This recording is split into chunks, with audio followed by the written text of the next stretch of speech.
Time Traveler here, and we are doing basically what I'm going to call a hot take type video. Basically just a quick show and tell of something interesting that I have that I wanted to show off. And it may or may not be something that I'm unboxing. Usually if I'm doing an actual unboxing, I'll do it as part of an unfridging video. But sometimes, you know, my curiosity gets the better of me and I just have to open the thing and see what I've got because I'm so excited about it. And then sometimes it'll sit there for a while and then finally I get around to actually really looking at it. And that's what we're going to kind of do today. So if you've been following this channel for a while, you're probably familiar with my Raising the Digital Dead series. I've only got 2 or 3 videos of that so far. And it's been focused on building a replica of Processor Technology's Sol Intelligent Terminal.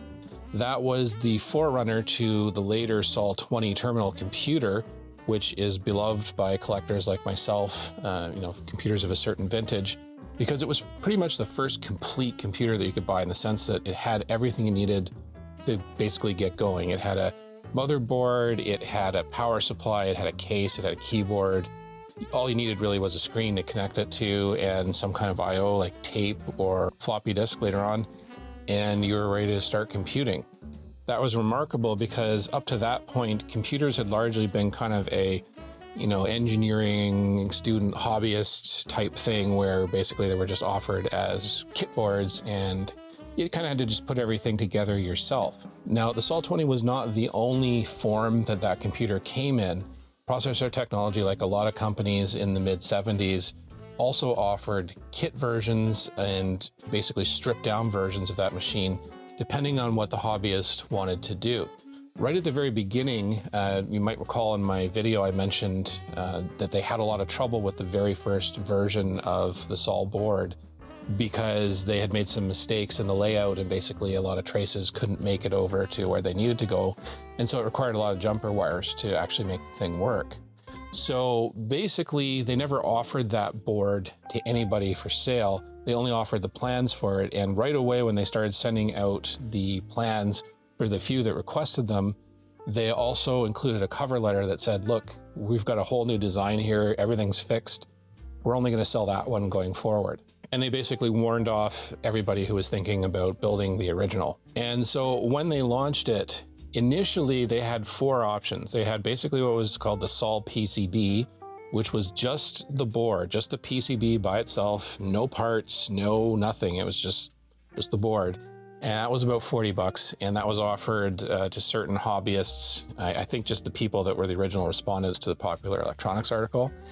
And I think they took orders for that up until September of '76, and then they cut it off. And then they had another version called the Sol PC, which was basically the bare PCB, but it also came with a kit of parts to build it into a single board computer. The next step up from that was the Sol 10, which was sort of in between the Sol PC and the Sol 20. It basically allowed you to sort of customize your options a little bit, so you could purchase the board potentially by itself, or with a case, or with a smaller keyboard that they offered. It just didn't have the number pad. Various little things that you could tweak with it. And then of course the final and ultimate version was the Sol 20. All 3 of these offerings were basically offered as assembled or unassembled. I think probably most people chose the unassembled option because the price difference was quite a bit. And the people that were typically buying these were people that had some kind of electronics experience. So, you know, they were fine soldering everything together. That was part of the fun. Now, I have a Sol 20. You guys have seen it in the video that I did about the Sol Intelligent Terminal, but I've always wanted to collect the other variants. The Sol 10 doesn't seem to come up very often, and the problem with it is it's kind of hard to identify because it doesn't always have a label that indicates that it's a Sol 10. I've seen one computer come up on eBay in the last 20 years that actually had a Sol 10 badge on it, and it looks just like a Sol 20. It's just missing the front label. Now, as for the Sol PC, I can't say for sure that I've never seen one come up on eBay because part of the problem is over the years, the Sol 20 has been parted out in some cases, and so people have been selling the motherboards separately, and there's nothing really that indicates that it was a PC versus Sol 20 or a Sol 10. It's the same board. It was used for all 3 variants of the computer. It had the same 8080 processor, had the same, I think it was 1 or 2 kilobytes of memory on board, and so on and so forth. I don't think there was any difference whatsoever with the actual computer board with the 3 variants. It was basically the same board for all 3. So it makes it kind of a challenge, you know, if you're looking to identify a Sol PC, you see a board that's loose on eBay, it might be a Sol PC, but it might also just be basically a board that was taken from a Sol 20 that was being scrapped for some reason. So that makes it a little bit challenging. Well, what I have here is actually a Sol PC, and the reason I know that is because I got it from its original owner. His name is Rudy, and he informed me that he purchased it sometime in either 1976 or 1977. I think it was 77, and I'll explain why in a minute. And basically he bought it as a kit. It was the bare board along with, you know, whatever parts were necessary to assemble it, ICs, resistors, all that stuff. He assembled it, he used it basically just as the bare board with his own supplied keyboard, power supply, and so on. And yeah, that was his introduction to computing. And as you'll see, it's in really great shape. It came with a whole bunch of documentation and original processor technology tapes, which is stuff I've never had. So I'm really thrilled to have all of that. Documentation with processor technology can be hard to come by sometimes. A lot of people just didn't keep the paperwork. So anyway, without further ado, we'll open up the box here. It's stuck. It's going the wrong way. Okay. And you can see Rudy took great care in packaging everything. This is not packaged right now because I took it out previously, but yeah, let's take a quick look here. So this is the Sol PCB. This is the original thing. This is the computer. Carefully lift it out here, and I have destaticked myself. Just be extra careful. And there it is. Isn't that pretty? You can see on the back here, this has definitely been assembled by hand. There's a lot of solder, flux stuff floating around there, some light burns, and a whole bunch of bodge wires. I don't know the purpose of those, but I assume he must have had some issues getting it up and running, then kind of put it together like so, and there it is. This is a Revision D board, and the personality module over here has got console on it, which was a little bit less common, I think. Most of the Sols that I've seen are running Sol OS. There was another one called Sol Ed, which was basically just to use the machine as a terminal, basically a fancy editor. And then, yeah, console was the original, I think, though, and that's the one that we're trying to adapt for the prototype replica that I'm working on. I think it has the ability to read from tape, but it doesn't have the ability to save to it. From what I recall, basically, you got your 8080 CPU down here. You've got your video and system RAM up in this area. We've got a character generator there. What else have we got going on? We've got dip switches. We've got our communications ports on the back. We've got an S100 slot in the middle. They moved that from the original design. The original design had it up in the upper left there.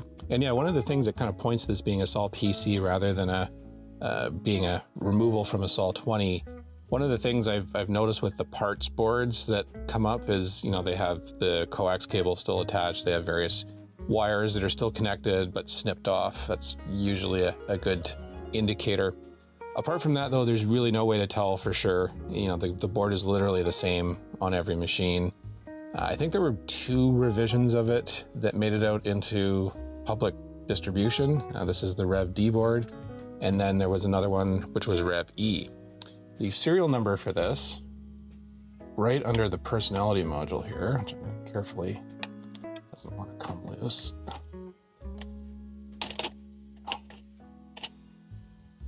So right there, serial number 306132.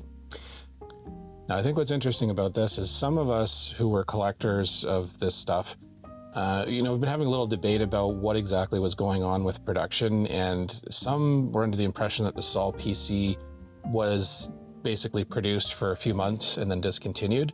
But since we've been looking at these serial numbers, this is actually later than the serial number that's on my Sol 20. And I've seen some price lists and things that indicate that it was sold just as this board like this for quite a while into production. I think when people are thinking of the board that was discontinued, they're thinking of just the bare PCB by itself with no parts supplied. The only other confirmed Sol PC that I've ever seen, or one that we're pretty sure is a Sol PC, if you go on vintagecomputer.ca, and it's basically run by a fellow named Santo, he has one of these with a lower serial number. It's 303, and the serial number is actually over here for some reason. And that seems to be a thing. The boards with the lower serial numbers, they put the serial number in this area, and then somewhere along the way in production, they moved them up here. So kind of an esoteric thing. It's the kind of thing that only a collector really cares about, because it just sort of tells us, you know, where in production the thing was. Processor technology, as far as we know, didn't really follow normal sequential serial numbers. I think they basically just picked a number to start at out of thin air. We don't really know if they literally went sequentially from there, you know, if they started at 301,000 and 300,000, 1, 2, 3, and so on, or if they just randomly went all over the place depending on, you know, what the board was for. We don't know any of that stuff. I actually asked Lee Felsenstein about it, and he said he was going to ask Bob Marsh to maybe weigh in, because he'd probably know. But yeah, anyway, that is the board. And yeah, like I said, it's the exact same board that appears in the Sol 20 and in the Sol 10. It's just a loose board. And I'm really, really happy to have it. I mean, you know, it's very, very rare these days to collect something like this from the original owner. Most of the time when I'm collecting, it's usually coming through estate sales and stuff like that, which, you know, sometimes you'll get somebody who's on the ball and, you know, they can tell you a bit more about the history of it, but often they have no idea and there's no way to confirm anything. Rudy confirms that he bought this board as a kit of parts, the bare PCB, ICs, and sockets, I think. Assembled it himself sometime in late 1976 is when he thought it was, but we're thinking it may actually be 1977, and that's just going on the serial numbers. If those are actually sequential, I'm pretty sure my Sol 20 was built in 1977, so if this is sequential to that, then this would have been in 1977 as well. So yeah, I'm just put that back in her big old 70s static proof bag. Pretty sure this is the original bag that it would have come in. 70s static proof bags have this kind of pinkish tinge to them. They're not green like today's. Okay. And then we have another thing here that would hint to this being a homebrew build. This is not the processor technology supplied riser that goes in the middle of the board, kind of like that.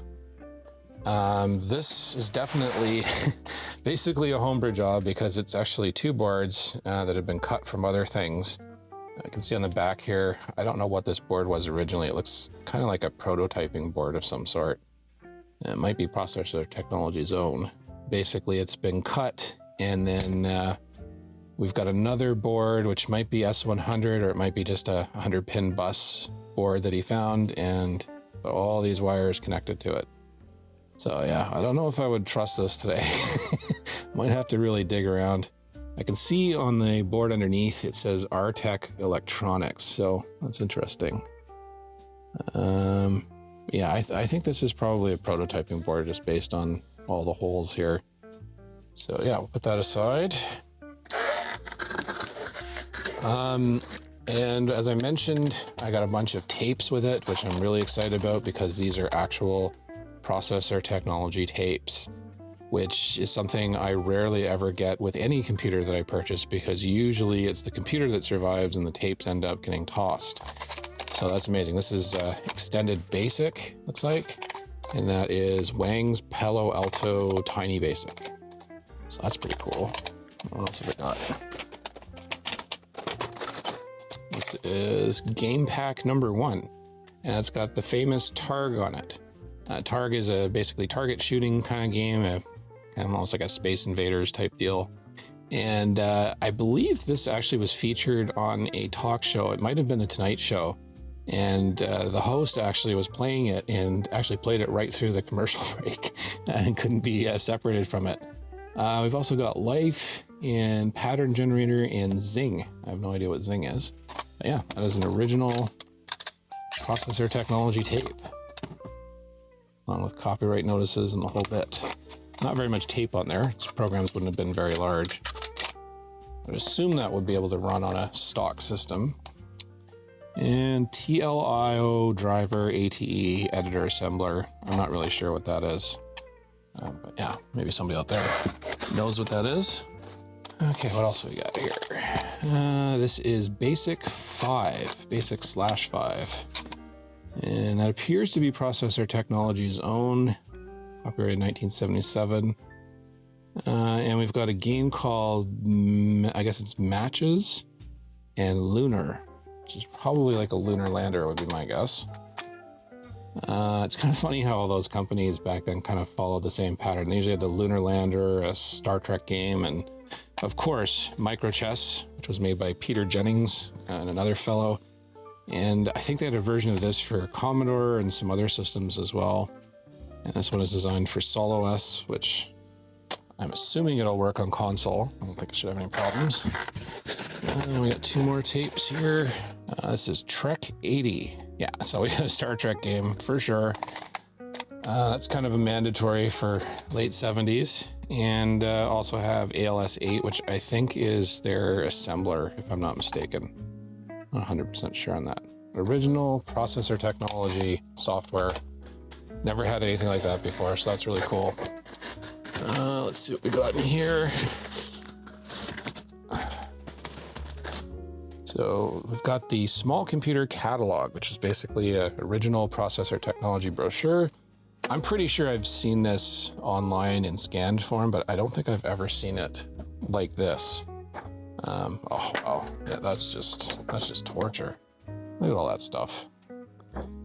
Yeah, all the products that they had. It's actually a Krememco joystick. I don't know whose printer that is. And I don't know whose disk drives those are. I don't think that's the Helios, but I could be wrong. Yeah, nice. Glossy brochure, and they break down the different versions of the computer that were available. There's the Sol 20 standalone computer. There's the Sol 20 terminal computer, which is, well, let's just go through it here. Sol 20 8080 microprocessor. They didn't use the Intel branded ones, I don't think. I think they used the NEC or somebody else. Second source. 1024 character video display circuitry, 1024 words of static low power read-write memory. So I believe that's basically 1K. For program storage. And they've got 1K of ROM, which is basically where your console and everything is. And a custom designed 85 key keyboard, an audio cassette interface, capable of controlling 2 tape recorders at 1200 bits per second. Pretty cool. Parallel and serial interfaces with connectors on the card, which is those ports on the back, the DB25s. A handsome case of walnut and metal. We all know how important that is to computer buyers.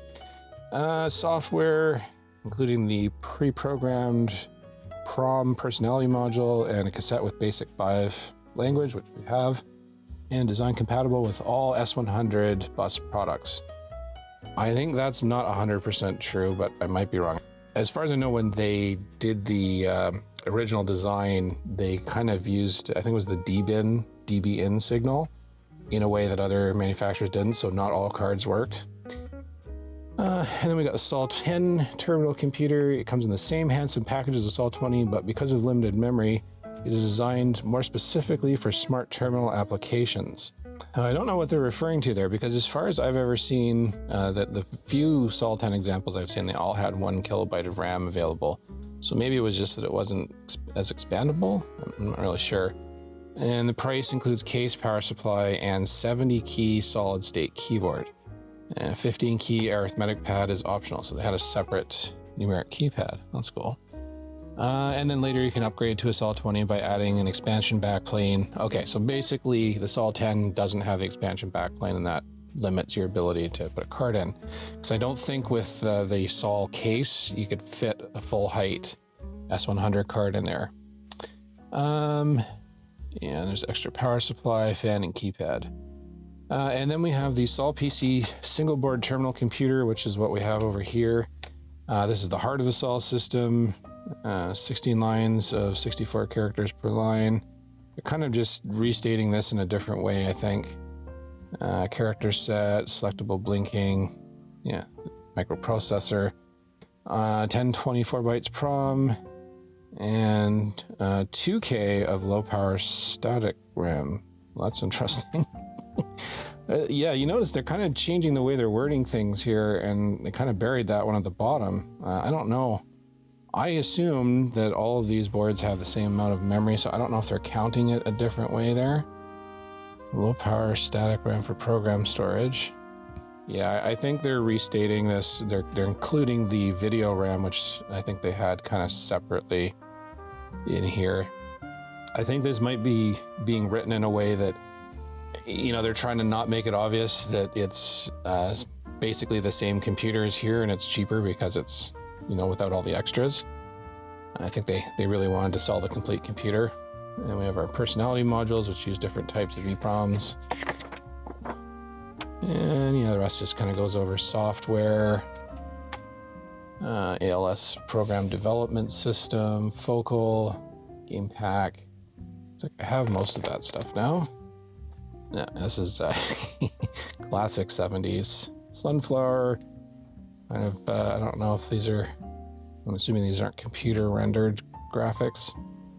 Lots of colors, lots of earthy stuff going on. Then we got the memories. And I got the Helios 2 disk system. I think there's the Helios 2, which basically worked, and then there was the Helios 1, which I think had major problems. Okay, we got our price list. So this is dated June 1st, 1977. Now, I doubt Rudy would have been picking up this brochure after the fact, after he'd already built one of these. So I'm thinking he probably actually built this board in the latter half of 1977. That would make sense. You know, we've got a little project going basically to sort of track Sol motherboard serial numbers, because we're curious to know, you know, how production sort of fanned out. It's just one of those esoteric things that collectors are often interested in. And what we found is that the serial number on this board is actually later than my Sol 20, which I have pretty good evidence was built somewhere in the middle part of 1977. And the other boards, which are serial number 303, those are the earliest ones I've seen, and they all seem to be sort of late 76. So that's kind of my guess as to what's going on there. And yeah, so let's see what Rudy might have paid for this kit. So we have a Sol System 1. That is a Sol 20 with Sol OS, 8 kilobytes of memory, a TV monitor, which is basically just a monitor. It's probably one of those little black and white security ones like Sony or whatever, or Sanyo. And then we have a cassette recorder with basic 5 tape, and that came out to $1,649 unbuilt, $2,129 assembled, so almost a $500 difference. And yeah, that's a lot of money in 1976. That would have been probably somewhere north of 10 grand, I think, is what I can recall from the inflation calculator. We have Sol System 2, essentially the same thing, but with 16 kilobytes of memory, a couple $100 more in both scenarios. Although interestingly, it's not as big of a difference for assembled. So yeah, that's interesting. Sol System 3, Sol 20, Sol OS, Helios 2 disk system, 16 kilobyte memory boards, actually 2 of them, and the TV and disk basic diskette, and a disk basic diskette, $4,750. $4,750. Okay, I'm gonna be right back. I gotta see what that actually translates to, because I think that's even more than what I'm thinking. I'll be right back. Okay, so I looked it up on the inflation calculator. $4,750 US in 1977 dollars is $23,000 today. $23,000, and that's not even assembled. To get it assembled, it was $54.50, and I think that's about $27,000. So that is a lot of money for a computer, even back then. That is a lot of money for a computer. Yeah, I don't know what the market was for that. We know some Helios 2 disk systems sold because obviously they've come up for resale. But oh, 23 grand. Can you imagine spending 23 grand? The only people I know that might do that today are Apple crazy people who buy those cheese grater things that Apple produced. It's $50,000 or whatever the heck that was. That might be part of the reason why Saul ended up going out of business, would be my guess, because that's a lot. That is a lot, and especially at a time when the mass adoption of home computers was still quite a ways off. I think I read something basically that said that most homes, probably about 70%, still didn't have a computer by the early 90s. So yeah, it's a pretty limited market for this sort of thing. Saul PC single board terminal computer. So that's our guy right here. This is what Rudy most likely would have paid, $575. Now there's a couple of asterisks there. Saul prices include either Saul OS or Saul Ed personality module. Please note on your order which module is desired. Kits are available with console personality module for $100 less than the above prices. So he must have paid $475 probably, because he said console is what's on there. That's still a fair chunk of change though. That's a couple grand at least, going by the inflation calculator. So yike. It says kits only are available with console personality module. So I'm not sure if that means console wasn't available for the regular Saul 20. I'm guessing probably not by that point, because not having the ability to save to tape, I think, would be a big problem. You know, just looking down the price list here, mask storage systems, Helios 2 disk system. So that includes the controller, the cabinet, the whole bit, $23.95. Oh, so yeah, that's like about, 10 or 11 grand for a floppy drive. I know it had some special features, but I don't know if it's that special. That's probably not that far off from what, mini floppy drives were going for at that time. It seems like a bit more than what I recall reading in ads, but yeah, $26.95 assembled. So yeah, that's the major part of the price with this complete Saul System 3 here. Whew. Yeah, you had to have some real money to be buying a computer back then. Like, I don't know how these guys did it. All right. And yeah, this is just a general price list in the back here with, various other things like the software they offered. Looks like the most expensive piece of software was $35, and that was ALS Resident Assembler, Simulator, and Text Editor. And then at the very back, we have a list of all the dealers that they had throughout the US, and it looks like they had 4 that were in Canada. Trendtronics in Ottawa, First Canadian Computer Store in Toronto, the Computer Place in Toronto, and Pacific Computer Store in Vancouver, BC. Yeah, I should look up that location and see what's there now. It'd be interesting to know how many people that were involved in these stores might have had some sort of involvement in the industry later, if they opened a different kind of computer store, or kind of what they evolved into, if anything. Okay, so that's basically that. We can see this came from the Milwaukee Computer Store. That's where Rudy was from. So that's that one. And this is ALS 8. And this is really cool because it's the original user's manual, which I don't have. I only have access to the scans up to this point. So that's really nice. Yeah, basically just explaining what ALS is a single terminal operating system designed for use with 8080 based microcomputers. The system software is contained on a printed circuit board in programmable read-only memory. Oh, so it's actually an operating system. I thought it was just basically a assembler type thing. That's interesting. And yeah, I'm not gonna show every page here. This is just to give you a sense of what an original manual looked like. It's basically typewritten. I'm not sure if it was run off on a press or photocopied. It kind of looks like it could be either. I've seen manuals from other companies that tended to be photocopied because they had a photocopier and they just used it. Yeah, that's pretty much all there is there. Let's see what else we got. This is a basic 5 manual for use with Saul OS, Cutter, and console. Processor technology, Hall Street, Emeryville, and Software Technology Corporation in San Mateo. We could dial that number and see who's there. And this was Processor Technology's own basic, I believe. I don't know if they licensed it from Microsoft or It was completely homebrew. I haven't really done much with my Sol-20, to be honest. Like, it's one of those computers, it's very, very fragile, and it's and it's loaded with these little tantalum capacitors. I call them Smurf grenades because they have a tendency to blow up. Yeah, I've never really gotten too deep in with it. I've basically played Targ, and I did open some version of BASIC. It might have been Tiny BASIC. That's pretty much it.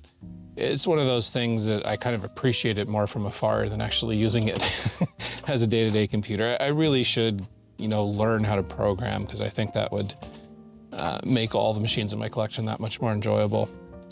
But yeah, that's basically all we got there.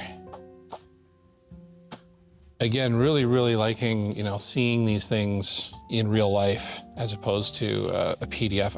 I don't know, I have trouble reading PDFs on a computer screen. I just find it easier to have something like this in my hand, and I just flip to whatever page I need to. This is Trek 80, by the way. So this is the Star Trek clone, and we have, yeah, just a visual representation of something that you would see on the screen. Kind of looks like Bart Simpson or something there. Yeah, and then just kind of push through there. We got a 3-month limited warranty. Not really sure what the defects would be, I guess from the physical disk or something. And Starfleet Command School. Well, this would actually be handy. I've run across Star Trek on multiple different platforms, and it's not one of those games that I really play a lot. It's, you know, Star Trek and Star Wars didn't really have much appeal to me. I'm one of those rare nerds that just wasn't into that kind of thing. But yeah, I know of quite a few people who are. I imagine if I got used to it, I'd probably enjoy it. It's kind of like a forerunner to Trade Wars. All right, well, that's a pretty standard book, in decent shape for its age, just like me. This is game pack number 1. And again, it's just listing out what we have. We have target or targ, mission, scoring, etc. And then we have the game of life, which is what I'm assuming is the same thing that I had on that JVF signboard. I doubt it's based on the board game. Pattern, and then Zing. I didn't have a chance to play Zing. I don't know what Zing does. And these are just introductions. These are input routines. This wasn't strictly made just for the Sol-20. It was also made for pretty much any 8080 based computer that had a VDM1 video card in it. And I think these were given to you as a means of editing things so that you could use it with different systems or change some of the inputs. And then we got Zing. Zing is a ping pong type game played using a processor technology, VDM1 display module, or a Sol computer. And yeah, when using Zing with a Sol, a switch bank must be constructed in order to play the game. Okay, well that would be another reason why I haven't played it. Left paddle, right paddle.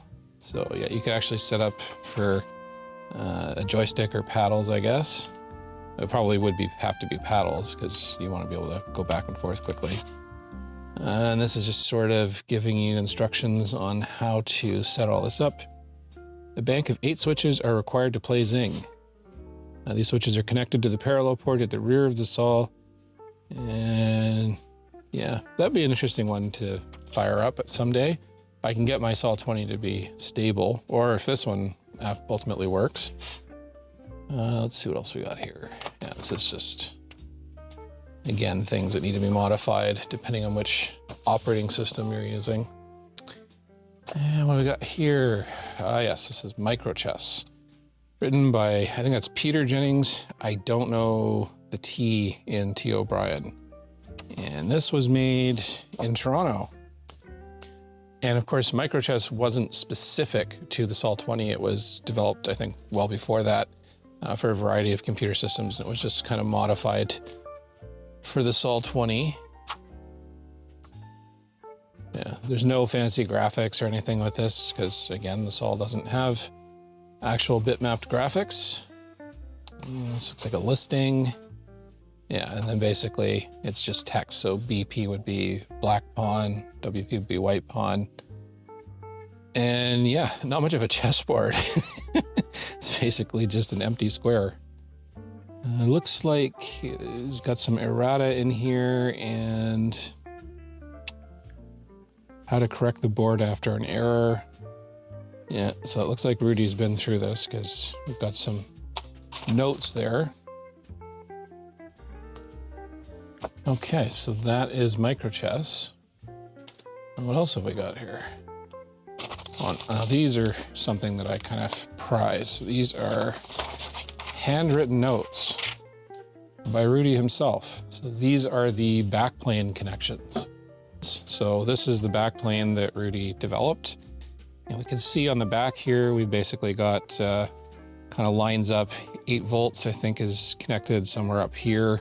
Ground is somewhere there. And then we've got plus 12 and minus 12 connected in there. And it looks like they were soldered on originally and then desoldered.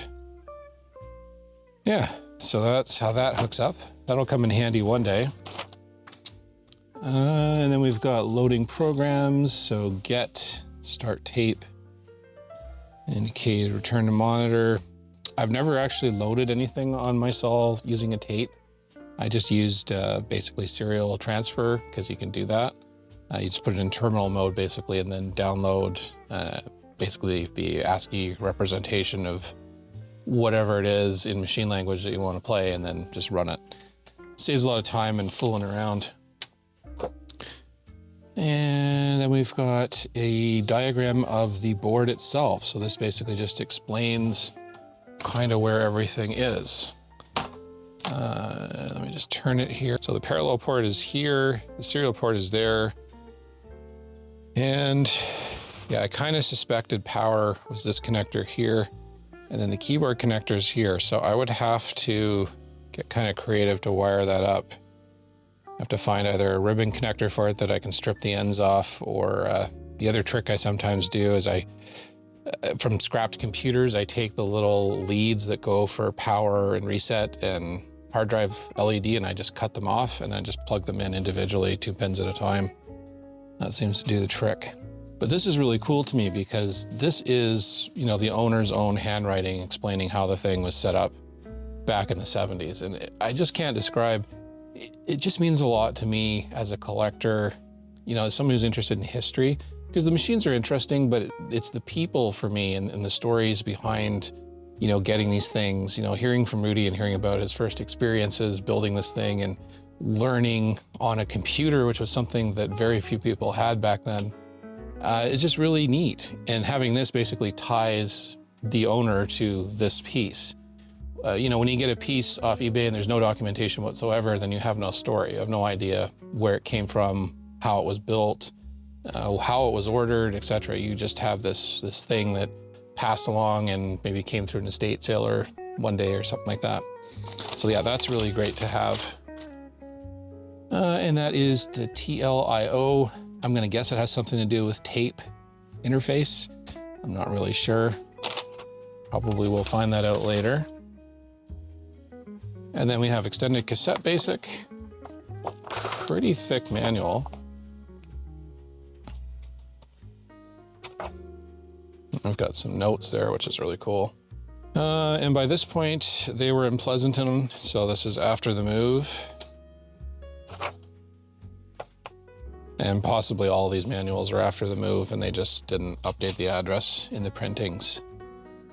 Extended Basic is a special adaptation of Basic for the SAW with SAW OS personality module, or for other 8080 based computers with the Cutter and PT Cuts module. Some of the outstanding features are fully formatted output to a variety of devices, many function subprograms, including mathematical, string, and video functions. Just looking to see if there's anything else. Moving cursor editing on video displays. Yeah, that's neat stuff. And yeah, pretty decent manual. So that will definitely be something I read up on when and if I ever get the time.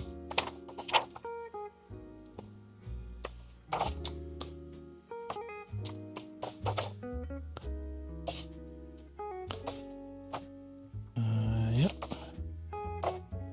And then that's a decimal integer conversion table. No thanks, reminds me too much of high school. Okay, what else have we got here? Okay, this is Access Magazine. This was actually published by Processor Technology. This is volume 2, number 1, March 1978. And yeah, it looks like a pretty cool magazine. It's nice original, it's not a PDF. Pretty sure all these are scanned on the sol20.org website, but I may kind of cruise by there and see if that's the case, and if there's any they're missing and I have them here, then we can add them. Looks like they had an errata notice. There's some mistakes made somewhere in fixing a small bug in BASIC. Don't do it. Use the revised procedure below. Okay. So yeah, basically they kind of gave a helpful tip and it turned out to be not very helpful. And yeah, these I love, like all these letters from people who were involved in computing at the time. This guy is John Dowd from Lynn's Hair Fashions in Linwood, New Jersey. That's interesting. Yeah, pretty much all guys. I don't think there were a lot of women buying this stuff back in the day. Yeah, this is all just,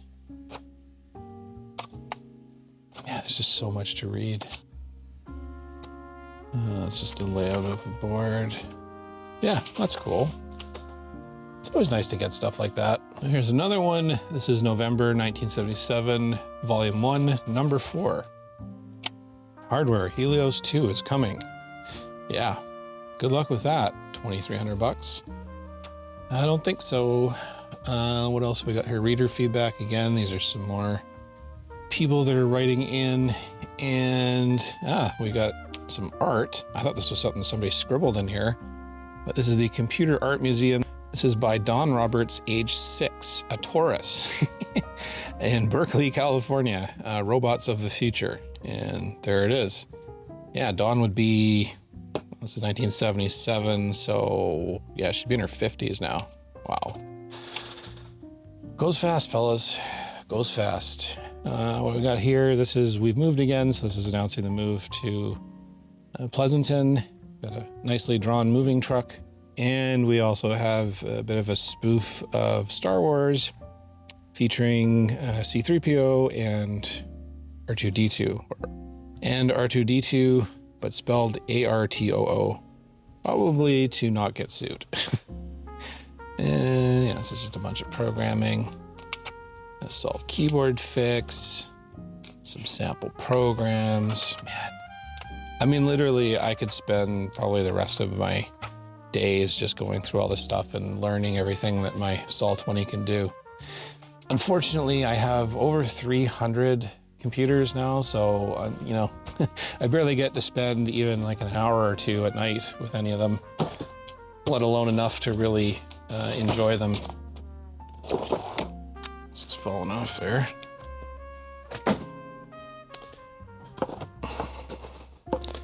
All right, and we got this nice big thick binder of sorts. What do we got here? This is the ATE driver. I have no idea what that's for. Read cassette. Yeah, more handwritten notes. Absolute catnip for me as a collector. And then we have this neat little booklet that he put together here. The 8080 instruction set. And yeah, this just kind of comes in handy, I guess. So yeah, I think these are sort of exercises that sort of explain how the opcodes come about, potentially, or these are calculations that you do. But yeah, that's cool. What else have we got? We've got some allocation input ports. There's a whole bunch of stuff that he wrote down. Unfortunately, I may never know what any of that means. So, like I said, I'm more of an enthusiast than a true vintage computing guru. What do we got here? This is, okay, so these are opcodes. And I've seen this with other machines that I have people often would keep little reference notes for opcodes handy, so they knew what they were doing. Because, you know, in the early days, typically you would have been programming, you know, basically machine code straight into the thing, unless you could afford an assembler, or assuming there was one available. And then this is the general manual. So this is basically what Rudy would have received when he got the board and the rest of the kit. And you can kind of tell which kit somebody got based on which sections are in it. And it actually explains this in the manual. It says if certain sections are here, then it's a Sol 20. If certain sections are here, then it's a SWTPC. Really depends what it is. I'm guessing this must have been in a binder at some point, and then it was just kind of put into this paper binder. But yeah, this is all just some really good reference notes. Again, all this stuff is probably on sol20.org already, but it is really nice to have actual paper because I just find it easier to get around. Yeah, those are just explaining the chips. And what do we have here? Processor technology manual addendum. And if we look here, the addendum is dated June 1977. So again, this is something that kind of points to this being built in later 1977 rather than right when the Sol was coming out in 76. And this is July 77. I'm assuming that's what those numbers mean. 777 would usually denote a month and year. Yes, this is all just various things that have changed since the manual came out. What is this here? What's a schematic? I don't think that's original. Or it might be a photocopy. It's hard to tell. He's got it taped in the middle here. So that, I don't know if he did that or if they did that, because it wasn't uncommon for these smaller manufacturers to kind of just wing it with the documentation and very much homebrew it. And then we've got the keyboard.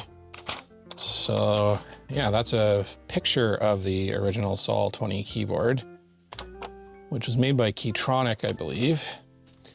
But he didn't use that one. He used a SWTPC keyboard. Now, there were several different versions of the Southwest KBD, is basically the model number. The first one looked just like this, and I actually have one in my collection here. This is actually the box it came in. This is it here. So this is the very, very first KBD. And as you can see, it's quite basic. And this is reputed to be one of the first, if not the first, keyboards that were produced specifically for hobbyist computing. This retailed for about 45 bucks. And you can see there's no encoder chip or anything on it. It's basically all done through this logic here and some transistors. And yeah, it's very, very basic. You can see if I shake it, the keys kind of wiggle a little bit. You know, it's very, very inexpensively made. I think the key switches were made by a company called Mechanical Enterprises. And it's basically just a kit that was produced to fill a need, which was, you know, hobbyists weren't able to buy brand new keyboards at that stage. And so they were kind of stuck with basically surplus keyboards from things like teletypes and keyed tape machines. So yeah, there were 6 versions of this keyboard that came out. And each one basically just added more keys and functionality.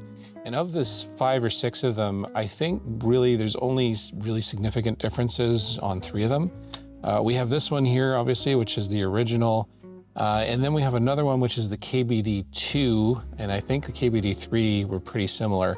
I have that in one of my TV typewriters. And basically it's just got some extra keys added to it. And I think, I can't recall if it has an encoder on it or not. It's been a while since I've looked at the actual board. But yeah, that's basically the difference, is just more keys, more functionality. And then I think around the KBD4 or KBD5, I've never seen a KBD4, so I don't know if they actually exist or if they just skipped basically a model number. But this is the KBD5 right here. And you can see compared to the KBD1, it's quite a bit bigger. And it has more stuff on it, and it has an encoder chip, which simplifies things. And there's a lot fewer resistors and stuff like that. And I'm pretty sure this is the one that he would have used with the Sol 20 kit board that we have here. If we go in here, I mean, it shows a picture of the version 1 keyboard there, but I think this was just something they never bothered to update as they shipped keyboards. You can see the instructions here show KBD5 keyboard. So I think it's pretty unlikely he would have instructions for KBD5 if he'd actually used a KBD1 or 2. So that's probably almost exactly the keyboard that he used. And you can see it has some functions here that are specific to terminals, like receive and transmit, echo, and stuff like that. And that's because Southwest intended this keyboard primarily to be used with their TV typewriter 2 or CT1024 terminals. So yeah, I don't know what this one retailed for, but it probably wasn't a whole lot different by 1977 compared to the KBD one, probably around the same value. And yeah, so that's just the directions for building that keyboard because it came as a kit. And Artec Electronics, remember that name? I think that was, it's kind of hard to see, but it's down in here. I don't know if the camera will be able to pick it up, but it's right under this board here. It says Artec Electronics. So yeah, this is almost certainly a prototyping board. And then he basically cut it down and then stacked an S100 backplane of some variety on top of it. Maybe he got this as parts, but it actually looks like he purchased it as a complete board and chopped it down. What else have we got here? And yeah, these are SWTPC single board terminal computer. So that just further reinforces his story behind this. And yeah, the SOL Systems manual is organized in a modular fashion. Purchasers of different SOL models will receive appropriate sections of this manual. This mailing is to inform purchasers of SOL PC, SOL 10, and SOL 20 units, and includes sections 1, 3, 4, and 9, and 10, as well as numerous appendices. And yeah, SOL PC purchasers will receive section 8, which is this guy at the front here. Not sure why it's out of order like that. That's how it is. So yeah, this is definitely SOL PC, and you can see his check marks here as he's going through installing sockets, it looks like. And then we've got capacitors, we've got diodes, we've got resistors, we've got the chips where they need to go. And this is the Molex connector, which is the thing I'm gonna need to adapt for power. And it shows exactly which pins power is on. So pin 1 is ground, pin 7 is ground, and then we've got +5, -12, and +12. So that's interesting. I guess this board is actually powered with +5 volts. I thought it was powered with +8, but maybe that's adapted in the SOL 20. I guess the +8 is just for this board because most devices that plug into this would be expecting it to be 8 volts because it came from the Altair. So that's interesting. I could actually maybe power this up. I was worried about the power being a problem. I won't be able to do anything fancy with it, but we might be able to see if it actually works properly. And what else have we got here? SOL PC terminal board computer. Yeah, this is all just the manual, everything being installed. This is a listing of console. That gives you an idea of what's involved. And this is what we're hoping to adapt for the prototype, which I am working on. I promise I'm working on that. But I'm having to try and gather some hard to find parts. And I'm currently trying to figure out exactly what I'm going to do with the board. I have a couple different ideas in terms of producing different versions of it, like producing an original authentic version of it, and then maybe producing one maybe in combination with a board house like PCBWay, where we just kind of use a third layer in the middle to make all the connections that weren't made in the original, but still maintain the look of the thing. I've got a few ideas on that. It's mostly just program listings. I got here, these are just advertisements, brochures for different cards that they sold. The communicator, a built-in ultra high-speed video output device with 1024 bytes of random access memory. So I'm guessing that's, yeah, that's the VDM one. Okay, this wasn't reading the bottom. And that is, that's the ALS board, which has the operating system and ROM, I guess. And this is just a general EEPROM board. This is an extender board. If you had, like an Altair or something, you plug this into the slot and you plug the board on top of it, then you can actually use a scope on it or whatever, fairly conveniently. And we got a price list. Yeah, VDM1 is still 200 bucks as a kit, so it was still pretty, that was a pretty pricey thing. And we got processor technology. This is a new price list.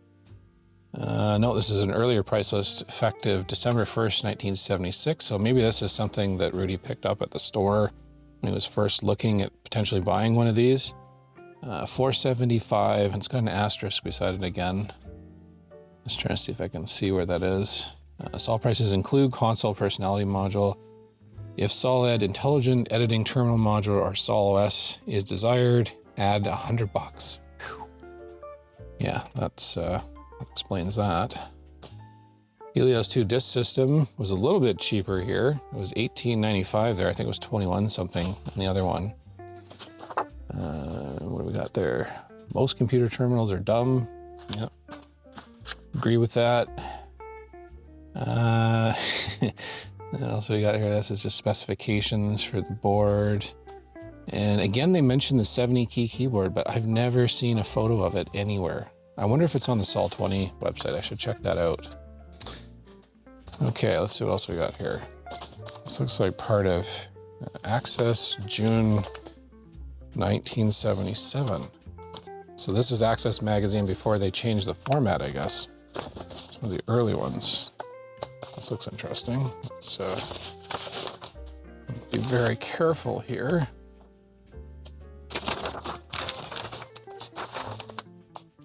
Component side. Yeah, I don't know what, it's definitely a magazine. I'm not exactly sure what they're showing here, but let's just keep going. Cruising. This is volume 1, number 2. Okay, so this is inside out for some strange reason. Should be like that. And yeah, that's inside Emeryville. So that's a photo of everyone together working for processor technology back then. Look at that funky art they had in the background. So this is basically in an actual newspaper format. And then they switched it to the smaller booklet format. Very cool. Yeah. I never used to be a big paper collector. You know, I didn't care. I wanted just the machine. But I've definitely come around to the idea of holding the actual paper in my hand. Actually, I went bidding on some documentation. It was one of the first computer hobbyist magazines. It came out for sale, and you know, I thought, oh, it'll probably go for 20, 30 bucks, so I threw it in a bid.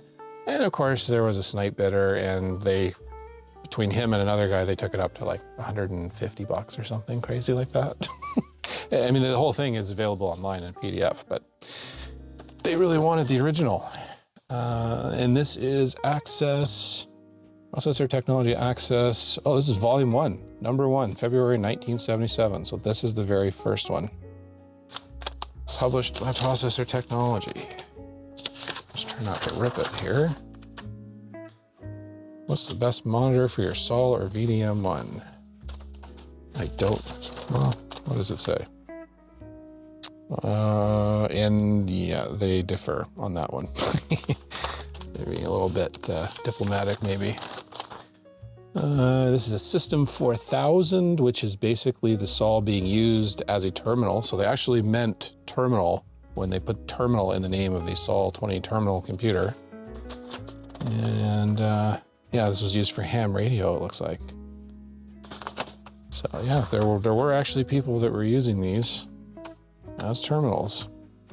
But yeah, it'd be kind of fun to go through this and try programming some of the stuff. Knew It All's Choo-Choo Train. That sounds like fun. Bug Squad. Yeah, this is all just, yeah, that's really, really cool. That is some seriously old newspaperage. And this is a listing again of this console operating system. Photocopy of it. I guess Rudy wanted to understand how it works. This is just all the schematics that belong with the manual. Looks like he's fixed those into place.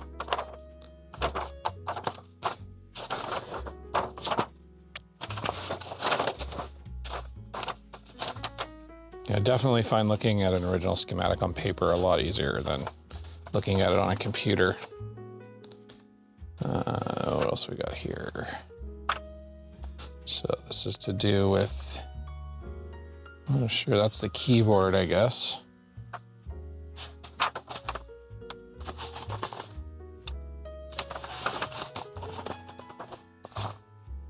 This looks like it folds out, but I can't figure out how it folds out. I kind of wonder if he felt kind of bittersweet about selling this. This is the part of the future that I dread. I'm hoping they come up with like bionic upgrades for bodies so we can live a little longer. But yeah, you're never really an owner of vintage computer stuff. You're basically just a caretaker for the next guy. So it's kind of important to keep this stuff together. So yeah, that's pretty special. I'm really thrilled to have this. I just, I don't know.